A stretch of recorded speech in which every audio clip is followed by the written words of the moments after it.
The blue-skinned alien ambassador trembled as he stood before Earth's Defense Council.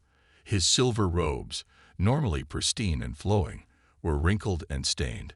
Behind him, two other alien representatives looked equally distressed, their four-fingered hands clasping and unclasping nervously. "Please," the ambassador said, his translator device making his voice sound hollow and mechanical. "The swarm has already taken 3 of our core worlds. We need help." General Thomas Reed leaned forward in his chair, studying the aliens carefully. In his 30 years of military service, he had never seen members of the Stellar Coalition looking so afraid. They were usually proud, even arrogant, about their advanced technology and vast empire. "Ambassador Blue," Reed said, using the simple name they had agreed upon for ease of communication, "your people have always considered Earth's technology to be primitive. What help could we possibly offer against an enemy that defeated your advanced fleets?" The ambassador's silver eyes darted around the council chamber. Through the massive windows behind the human leaders, Earth's old orbital station was visible, along with several chemical rockets slowly moving cargo between ships. The sight made him wince. "We were wrong," Blue admitted, his shoulders slumping. "We were wrong about many things. The swarm, they're different. They consume everything in their path. Planets, ships, stations, all turned into more of them. Our quantum computers, our AI networks, our plasma weapons, nothing works. They adapt too quickly." Colonel Mary Wilson, head of Earth's Space Intelligence Division, pulled up a holographic display. It showed the path of destruction the ambassador described. A string of dead systems, each stripped of resources and life. "The swarm's path will bring them to Earth eventually," she noted. "Whether we help or not, we'll have to face them." Ambassador Blue nodded quickly. "Yes, exactly. Together, we might have a chance. Separate, we will fall one by one." The council members exchanged glances. Humanity had only recently achieved faster-than-light travel, and their ships were considered outdated by Coalition standards. But they had something the Coalition had forgotten: centuries of experience fighting with limited resources. Admiral Robert Parker, commander of Earth's Space Forces, stood up. His weathered face broke into an unexpected smile. "I have a suggestion," he said, "one the Coalition might not expect." The other council members turned to him. They knew that look. It was the same expression he had worn when he outmaneuvered 3 Coalition ships in the Jupiter War Games, using nothing but thruster debris and old-style radio interference. "The Heritage Fleet," Parker said simply. General Reed's eyes widened. Then he started to laugh. "They would never expect that." Ambassador Blue looked confused. "Heritage Fleet? We have no data on this fleet in our records." "You wouldn't," Colonel Wilson said. "They're our oldest ships, the ones we keep operational for training and ceremonies. Ships that still use nuclear propulsion, chemical weapons, and manual targeting systems." The ambassador's translator made a strange sound, probably trying to convert whatever shocked expression he was making into something humans could understand. But those are museum pieces," he protested. "They would be defenseless against the swarm. We need your most advanced ships, not relics." Admiral Parker shook his head, still smiling. "Sometimes, Ambassador, the best way to fight isn't with the newest weapon, but with one so old your enemy has forgotten how to counter it." The council voted. The decision was unanimous. Earth would send help, but not the help the Coalition expected. They would send 12 ships, all over 50 years old. Ships that still used radiation-shielded crews instead of AI. Ships that relied on simple, solid engineering instead of quantum computers. As Ambassador Blue left the chamber, still protesting the decision, Admiral Parker turned to General Reed. "You know what they say about old soldiers," he said quietly. Reed nodded. "They survived for a reason." Outside, Earth's ancient orbital station continued its slow spin, watching over a planet that had learned long ago that being less advanced didn't mean being less capable. In the station's military dock, 12 old ships waited, their nuclear cores humming with power that had been considered obsolete for decades. The Heritage Fleet was about to show the galaxy why humanity never threw away its old weapons. Captain James Walker ran his hand along the scratched metal wall of the Resolute's bridge. The old carrier had served Earth for over 50 years, and every dent and mark told a story. Now, she would serve one last time. "Engineering reports all systems are ready, Captain," said Anna Miller through the ship's speakers. The chief engineer had practically rebuilt the Resolute's engines herself over the past 5 years. "The old girl's nuclear core is purring like a kitten." Walker smiled.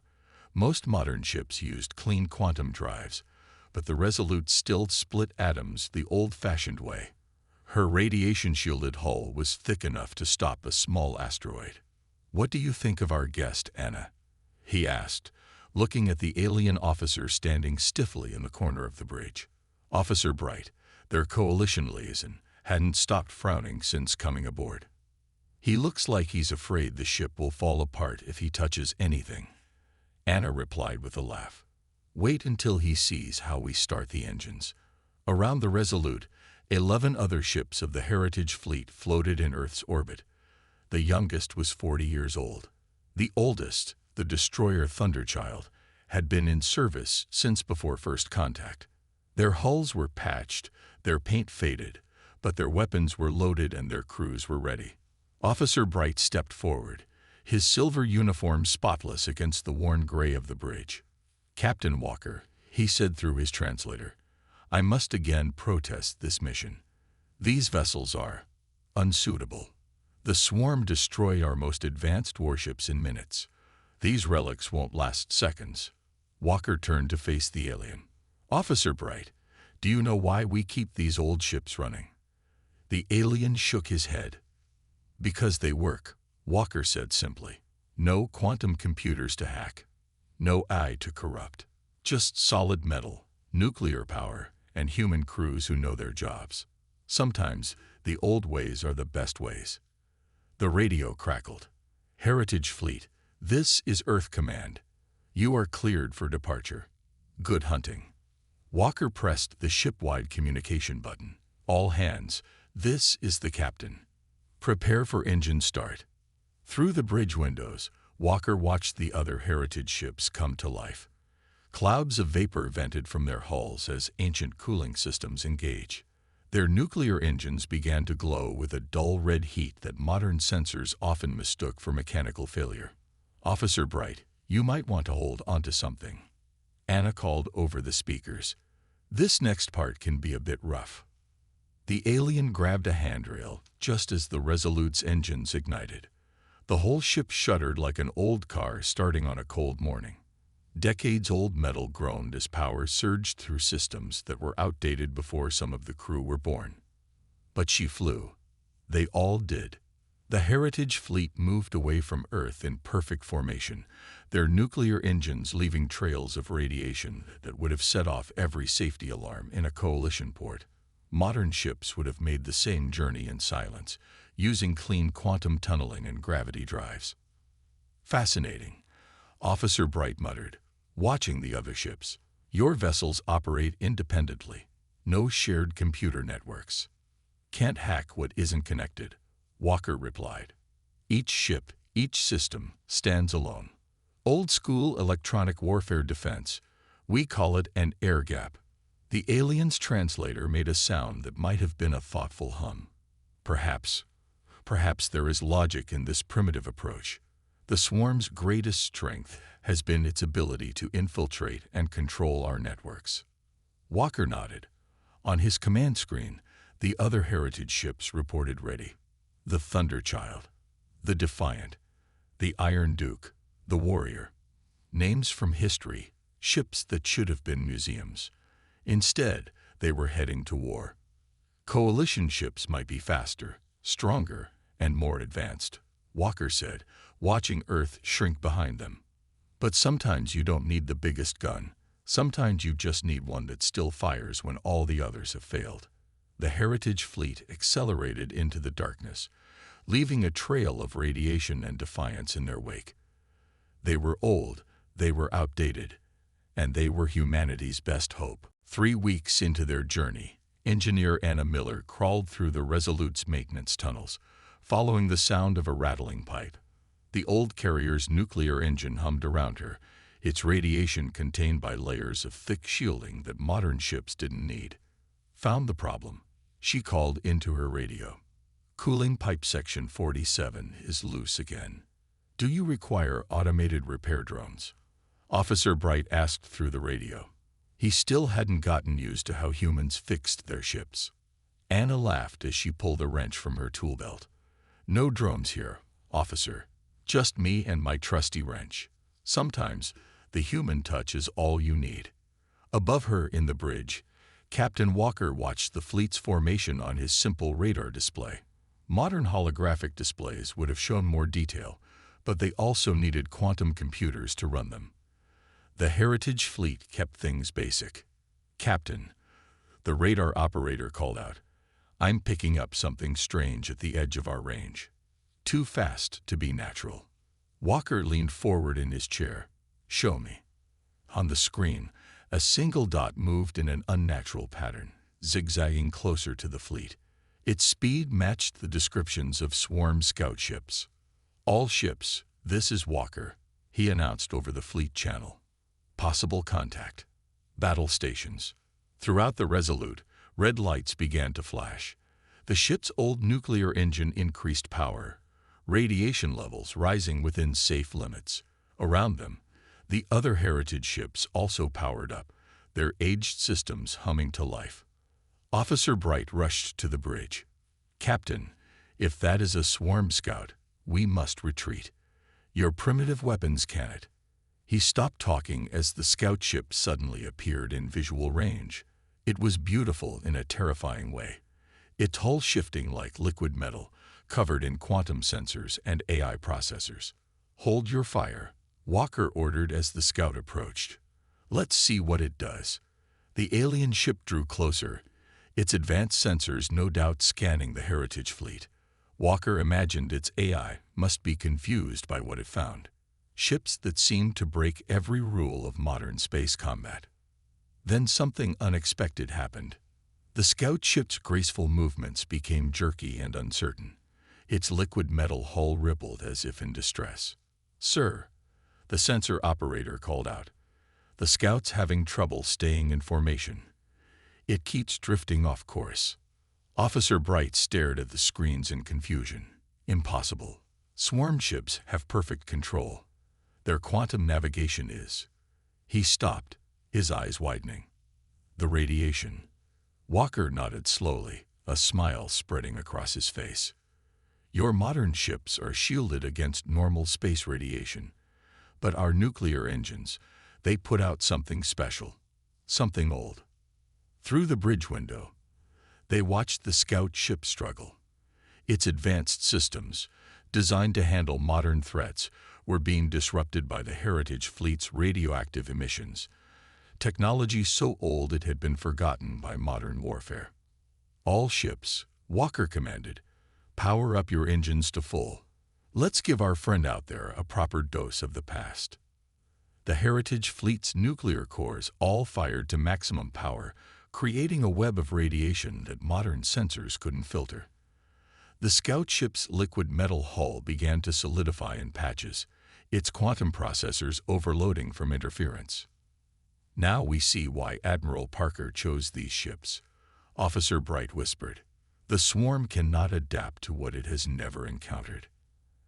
Anna's voice came over the radio from engineering. Nothing like good old-fashioned nuclear power to ruin a quantum computer's day. Should I give it a bit more, Captain? Full power, all ships, Walker ordered. Show this scout what humanity's obsolete technology can do. The scout ship froze completely, its advanced systems overwhelmed by radiation that hadn't been used in combat for 50 years. As it drifted helplessly in space, the Heritage fleet moved past it, their nuclear engines leaving trails of radioactive particles that would scramble any other swarm ships that followed. Sometimes, Walker thought, The best way forward is to take a step back. The Heritage fleet dropped out of faster-than-light travel near the Coalition border, and silence fell across the Resolute's bridge. Through the main viewport, they could see what remained of the Coalition's outer defense station, a broken ring of metal floating in space. "Life signs?" Walker asked quietly. "None, Captain," the sensor operator replied. "Station's been dead for at least 2 weeks." Officer Bright's hands gripped the bridge railing. This was one of our strongest positions. 500 ships were stationed here, all lost to the swarm. The radar screen suddenly lit up with multiple contacts. Walker leaned forward, counting quickly. 20, no, 30 swarm ships approached in perfect formation. Their liquid metal hulls gleamed in the starlight, beautiful and deadly. "All ships, battle stations," Walker ordered through the fleet channel. "Remember your training. Keep your nuclear engines hot and stay in formation." Anna's voice came through the bridge speakers. "Reactors at maximum, Captain. Giving you all the radiation I can." The swarm ships moved closer, their advanced sensors no doubt analyzing the human fleet. Like the scout before them, they probably expected easy targets. What they found instead were 12 old ships radiating enough nuclear energy to confuse every quantum sensor in range. "They're launching fighters," the tactical officer announced. Hundreds of smaller swarm ships poured out of the larger vessels. They moved like a cloud of metal insects, their AI pilots coordinating perfectly through quantum networks. Until they hit the radiation field. The first wave of fighters began to tumble, their quantum systems disrupted by the Heritage fleet's nuclear emissions. Some crashed into each other, their perfect formation dissolving into chaos. "Now," Walker commanded, "all ships, open fire." The Heritage fleet's ancient weapons roared to life. Nuclear missiles, considered too crude and dangerous by modern standards, streaked across space. Traditional ballistic shells, dumb and simple by Coalition standards, tore through the swarm's confused formations. "Remarkable," Officer Bright muttered, watching the battle unfold. "Their adaptive shielding, it's calibrated for energy weapons and quantum attacks. They don't know how to handle simple kinetic impacts." The Thunderchild, oldest ship in the fleet, demonstrated why Earth still trained crews in obsolete warfare. Its captain had loaded the ship's railguns with radioactive waste from its own engines. Each hit not only punched through the swarm's liquid metal hulls, but also poisoned their quantum systems with radiation. "Multiple swarm ships are retreating," the sensor operator reported with surprise in his voice. They're running away." Walker allowed himself a small smile. "They can't adapt to what they don't understand. And they don't understand simple." The battle wasn't without cost. The destroyer Iron Duke took heavy damage, its old hull finally giving out after 50 years of service. But its crew evacuated safely to the Resolute, protected by the same thick radiation shielding that confused the swarm's targeting systems. As the last swarm ships fled, Officer Bright turned to Walker. "I understand now," he said quietly. "Your ships, your weapons, they're not primitive at all. They're perfect for this fight." Anna's voice crackled over the radio again. "Captain, you should see their wreckage. Their hulls are amazing, all quantum circuitry and AI systems, but they shattered just like regular metal when you hit them hard enough." Walker nodded. "Sometimes the best solution isn't the most advanced one." Coalition ships kept trying to match the swarm's technology, to outthink their AI. We just went around the problem. Through the viewport, they could see other Coalition ships arriving, drawn by the battle. Their crews watched in amazement as the Heritage fleet's museum pieces moved through the debris of defeated swarm ships. "Send word to Earth," Walker ordered. "Tell them the Heritage fleet has proven its worth, and tell them to send more old ships. This war's just getting started." The Resolute's nuclear engine hummed steadily, its radiation keeping the quantum ghosts of the swarm at bay. Humanity's oldest weapons had just become its newest hope. Engineer Anna Miller stared at the piece of swarm technology floating in the Resolute's engineering lab. The liquid metal fragment had come from their recent battle, and it was telling her an interesting story. "Captain, Officer Bright, you need to see this," she called over the ship's comm system. "I think I figured out why our old ships work so well against them." When Walker and Bright arrived, Anna had set up a simple experiment. She had the metal fragment inside a clear container, with a radiation meter next to it. "Watch what happens when I expose it to different types of radiation," she said, adjusting some controls. The fragment began to shift and flow like mercury. Normal background radiation, it's fine. Cosmic rays, no problem. But now, she activated a small nuclear sample from the ship's engine. The liquid metal immediately froze, its surface becoming rough and brittle. Their quantum systems are incredibly sensitive to specific radiation frequencies, Anna explained. The exact kind our old nuclear engines produce. It's not just interference, we're actually damaging their basic structure. Officer Bright leaned closer to the container. All coalition ships switched to clean quantum drives decades ago. We forgot what nuclear radiation could do to sensitive quantum systems. And that's not all. Anna continued excitedly. "Look at this." She pointed to a scanner display. "Their whole technology is built on quantum principles. Their computers, their engines, even their hulls. All of it depends on maintaining quantum coherence. Our primitive nuclear engines don't just blind them. They destroy their ability to function at the most basic level." Walker nodded slowly.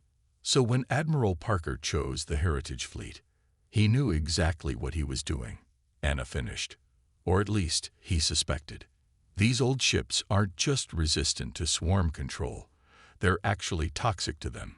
Like bringing a magnet near an old computer." The engineer turned to another workbench, where she had laid out plans for a modification to the Resolute's systems. "And now that we understand why it works, we can make it work better." "Explain," Walker said, studying the drawings. "We can tune our engine radiation to exactly the right frequency," Anna said. "Turn our nuclear noise into a targeted weapon. Every system on this ship that modern engineers would call primitive becomes another way to disrupt their quantum tech." Officer Bright's translator made a sound that might have been a surprised laugh. "Your obsolete technology isn't just surviving against the swarm. It's the perfect weapon against them. Everything that makes our modern ships vulnerable to them makes your old ships deadly to them." Anna nodded enthusiastically. "Exactly. And look at this." She pulled up more scans. "They're liquid metal hulls. They use quantum entanglement to maintain their shape. Hit them with the right kind of radiation, and they don't just lose power, they literally fall apart." Walker was already reaching for the fleet comm system. "How fast can you modify our engines?" "Already started," Anna grinned. "I've got crews working on all 12 ships. Well, 11 now, since we lost the Iron Duke. Give me 12 hours, and I'll turn every waste particle from our nuclear cores into a quantum-killing weapon." Through the lab window, they could see other ships of the Heritage Fleet floating nearby. Each one was now more than just an outdated warship. They were perfect anti-swarm weapons, simply because they used technology so old it bypassed all modern defenses. "Send the modifications to the Coalition ships too," Walker ordered. "Show them how to modify their quantum drives to produce the same radiation." Officer Bright straightened proudly. "I will inform Coalition Command immediately. Perhaps it is time we learn to appreciate the value of keeping old technology operational." Anna patted the Resolute's worn metal wall affectionately. Sometimes the best way to fight the future is with the past. Outside, the Heritage Fleet's nuclear engines glowed a bit brighter, each ancient ship becoming more dangerous to the swarm with every passing moment. Humanity's museum pieces were about to become the most feared ships in the galaxy. The Resolute's bridge was crowded with both human and Coalition officers as Captain Walker outlined the battle plan. On the main screen, hundreds of dots represented the largest swarm fleet ever detected. "They're gathering for a major push into Coalition space," Walker explained, pointing to the tactical display. "But this time, we're ready for them." Behind the Heritage Fleet, 50 coalition ships had been modified according to Anna's designs. Their quantum drives now produced controlled bursts of nuclear radiation, copying the primitive emissions that had proven so effective against the swarm. Remember, Anna's voice came through the speakers from engineering. Your radiation must stay in sync with ours. Time your pulses with the Heritage Fleet's engines, or you'll leave gaps in the coverage. Officer Bright, now serving as fleet coordinator between human and coalition forces, nodded. All coalition ships report ready, Captain. Though I must admit, it feels strange to deliberately make our ships less advanced. Sometimes moving backward is the best way forward, Walker replied. He turned to the fleet channel. All ships, battle stations, begin Operation Thravac. The Heritage Fleet took the lead, their nuclear engines burning hot and bright. The 11 remaining old ships spread out in a wide formation, creating a web of radiation that would disrupt any quantum systems that tried to pass through it.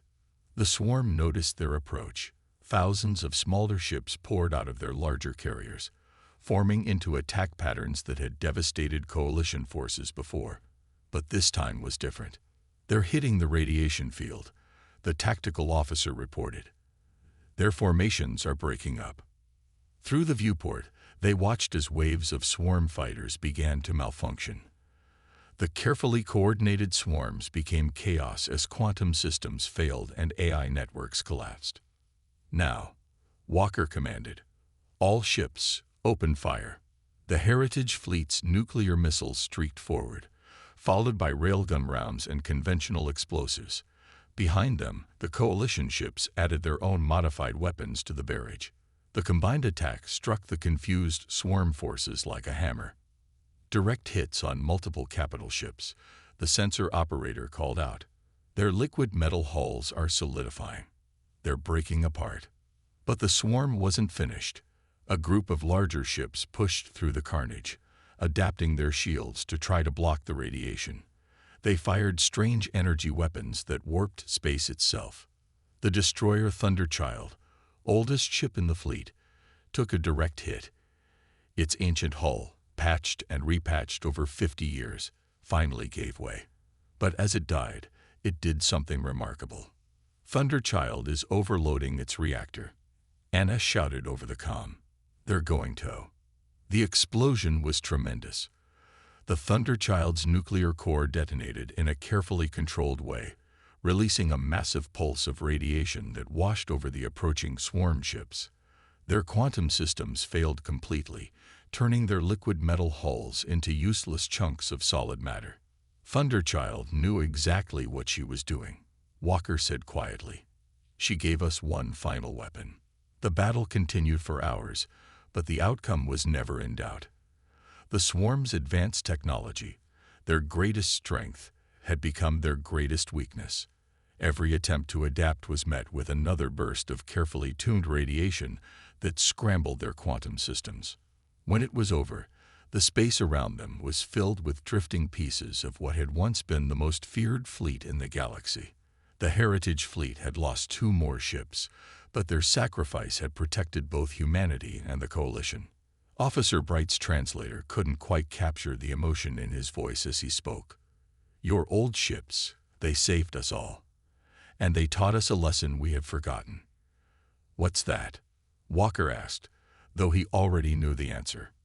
That progress isn't always about moving forward. Sometimes it's about remembering what worked before. Bright turned to look at the celebration beginning on the bridge. The swarm tried to absorb all life into its perfect, advanced form, but it was defeated by ships that should have been in museums. The Resolute's nuclear engine hummed steadily, its radiation now a shield protecting all of civilization. The Heritage Fleet had proven that sometimes the best way to fight the future was to remember the past. 1 month after the Great Battle, the Resolute led the remaining ships of the Heritage Fleet back to Earth.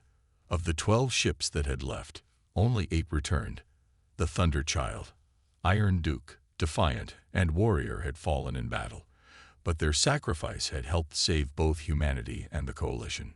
Captain Walker stood at the bridge window, watching Earth grow larger in the distance. Officer Bright stood beside him, no longer stiff and formal, but relaxed and friendly. "The Coalition Council has passed a new law," Bright announced. "All member worlds must now maintain a fleet of what we're calling heritage-class vessels, ships that use older, simpler technology alongside our advanced systems." Taking a page from Earth's book, Walker asked with a smile, "Indeed, we learned that relying only on the newest technology made us vulnerable. Your heritage fleet showed us that keeping old methods alive isn't just about remembering history, it's about survival." In engineering, Anna Miller was conducting a class for Coalition engineers. They crowded around the Resolute's nuclear engine, taking notes as she explained how the primitive system worked. "The key is redundancy," she told them. "Every system needs a backup that works on different principles. If your quantum computer fails, you need good old-fashioned processors ready to take over. If your AI goes down, you need trained crews who can do the job manually." One of the alien engineers raised a hand. "But our modern ships are faster, more powerful." "Sure," Anna agreed, "until something goes wrong." The Heritage Fleet wasn't about being the best. It was about being reliable, about still working when everything else fails. In orbit around Earth, the space stations were busy with construction. New ships were being built, but not just the advanced vessels of the past. Mixed among the quantum drives and AI systems were nuclear engines, physical backup controls, and thick radiation shielding. The Coalition had learned from humanity's example. Their new heritage program made sure every fleet had ships that could operate without advanced technology. Some called it a step backward, but others remembered how those backward ships had saved them all. Walker walked through the Resolute's corridors one last time. The old carrier would be retired now, placed in a museum where she belonged. But her legacy would live on in the new ships being built with her lessons in mind. "You know," Officer Bright said as they reached the main hangar, "when we first came to Earth begging for help, we thought you would offer us your most advanced technology. Instead, you sent us your oldest ships." "And," Walker prompted, "and it was exactly what we needed." The swarm expected everyone to fight like them, always pushing for newer, more advanced solutions. They never considered that someone might beat them with technology they considered obsolete. Anna joined them in the hangar, wiping engine grease from her hands. "The best tool isn't always the newest one," she said. "Sometimes it's the one that's been tested by time." Through the hangar doors, they could see other ships arriving. Coalition vessels coming to learn from Earth's example. Each one now carried backup systems based on older technology, ready to take over if their advanced systems failed.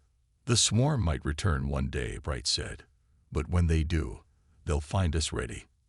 Not just with advanced technology, but with the wisdom to keep our old strengths alive." Walker nodded, patting the Resolute's worn hull one last time. "That's the real lesson of the Heritage Fleet. It's not about old or new, primitive or advanced. It's about remembering that progress doesn't always mean throwing away what worked before." The Earth turned below them, its old orbital station still spinning as it had for decades. In the shipyards, new vessels were being built, each one carrying a piece of the Heritage Fleet's wisdom. Sometimes, to move forward, you had to remember where you came from.